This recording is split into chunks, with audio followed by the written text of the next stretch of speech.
Question will go first to Tony, and that is, what are your key goals for economic development in the state?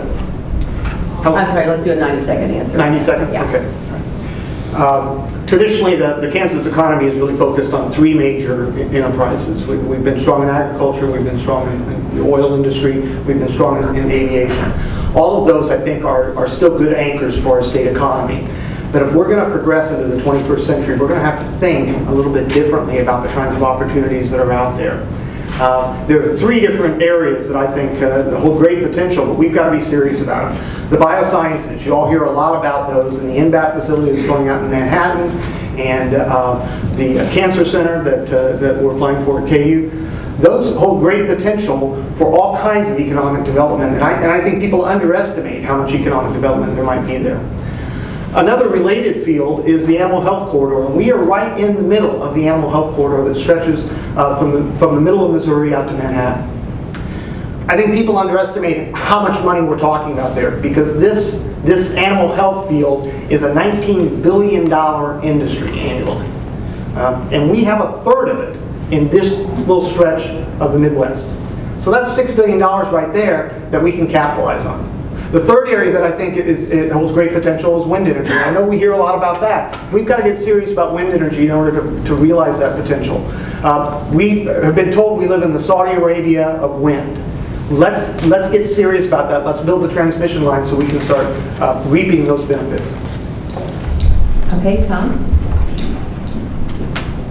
There are a number of areas that have just been discussed as potential, but 80% of all new jobs in this country and this state are created from existing businesses. The committee I chair, the Vision 2020 Committee, which is the long-range planning committee if we have one for the legislature, is working with the state economic development agencies. They actually contracted the KU Business School professor to examine how we spend our money and what else we might be doing with it. By that I mean the Department of Commerce, Kansas Inc., K-Tech, and the other agencies. And what they have suggested is that if we invested more money in putting state employees on the road to visit each individual business and say, what do you need to add one new employee, that can make a bigger difference than chasing a business in Chicago to relocate in Kansas. Beyond that, the committee also is working with the Board of Regents.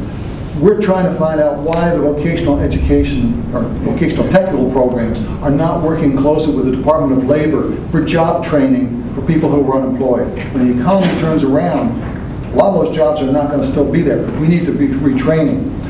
And finally, I'm on the board of the Lawrence Technology Association. I've got legislation passed that provides some tax advantages for that new bioscience incubator on the West Campus.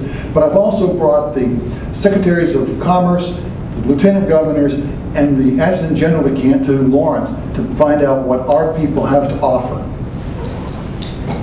Okay, thank you. Linda? Okay, thank you. I would preface what I'm going to say by saying to you that I think in order to grow our economy and to create jobs, we need to continue to invest in our schools.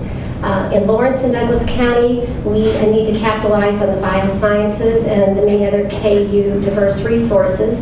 We'll be dedicating the Bioscience and Technology Business Center on the KU campus this Friday. That's a great example of one of the opportunities that we have right here in Lawrence and Douglas County.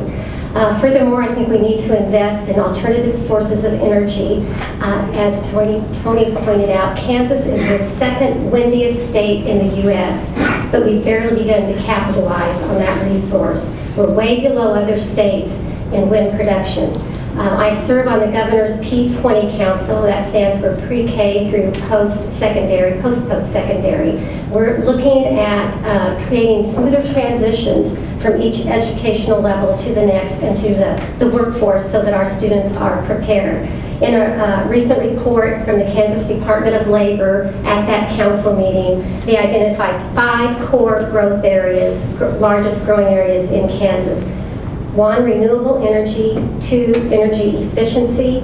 3, agricultural and natural resource conservation. 4, pollution prevention and environmental cleanup. And 5th, clean transportation and fuels. This is the direction that our state needs to be going in.